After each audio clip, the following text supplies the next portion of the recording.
रागिनी, विदेश जाकर बयान देना वही जो भारत में वो राहुल गांधी देते हैं, वो अलग है क्या? वो देश विरोधी है क्या रागिनी?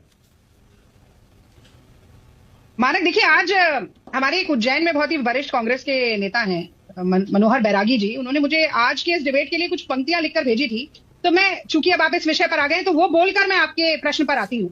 तो उन्होंने लिखा कि, और राहुल जी के संदर्भ में, कि चमन को सींचने में कोई पत्ता झड़ गया होगा, चमन को सींचने में कोई पत्ता झड़ गया होगा, यही इल्जाम मुझ पर लग रहा है बेवफाई का। और चमन को नोच डाला खुद जिसने अपने ही हाथों से, वही दावा कर रहा है चमन की रहनुमाई का। तो ये बोल कौन रहा है, आरोप कौन लगा रहा है? अरे नरेंद्र मोदी जी के तमाम अंधभक्त जो चिल्ला चिल्लाकर आज कह रहे हैं कि राहुल गांधी जी जर्मनी में क्या बोला है, वो बतौर प्रधानमंत्री 2015 में अपने पहले कार्यकाल में मोदी जी दक्षिण कोरिया जाकर भारत के बारे में क्या बोल रहे थे, वो उनको सुनाई नहीं दिया था कि 2014 से पहले भारत में जन्म लेना तो कोई पाप जैसा होता था।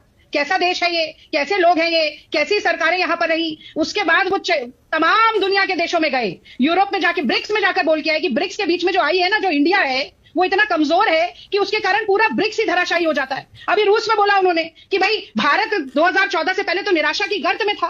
तो प्रधानमंत्री मोदी अगर वही बात करें तो जय जयकार, राहुल गांधी कोई बात कहें तो हाहाकार। ऐसे ही दोगले होते जा रहे हैं पत्रकार। अब मैं 2-3 बातें जल्दी से बोल देती हूँ, माना क्योंकि ये राहुल जी का विषय है तो मुझे थोड़ा सा समय दीजिएगा।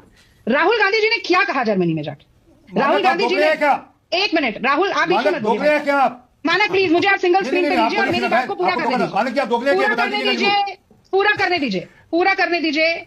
वोट चोरी के बारे में बात करना, भ्रष्टाचार के बारे में बात करना, संस्थाओं के बारे में बात करना जो कि इस वक्त सरकार के शिकंजे में और है। ये तो स्पेशल कोर्ट ने भी बताया अभी नेशनल हेराल्ड के केस में, जो संज्ञान लेने से भी मना कर दिया। और मैं लाल आंखों पर आती हूँ क्योंकि भाजपा के प्रवक्ता ने मुझको रोका था और ये बार बार आज भाजपा ही कह रहे हैं कि चीन को लेकर ये कह दिया, चीन को लेकर वो कह दिया। चीन के साथ हमारा ट्रेड डेफिसिट $106 बिलियन का है। 2021 से 2025 तक के भी आंकड़े अगर आप देख लें तो एक्सपोर्ट है वो गिरता जा रहा है, $22 बिलियन से $14 बिलियन हो गया। इंपोर्ट जो है वो बढ़ता जा रहा है, $65 बिलियन से लेके $113 बिलियन तक हो गया। और ये जो सारा पैसा आप चीन में पहुंचा रहे हैं, चीन अपनी आर्मी को मजबूत कर रहा है और उसका नुकसान लगातार भारत की सीमाओं पर हमें मिल रहा है। एक लाइन और बोलने दीजिए मानक, बस एक लाइन बोलने दीजिए। ये समझना होगा कि देश और सरकार एक नहीं होती।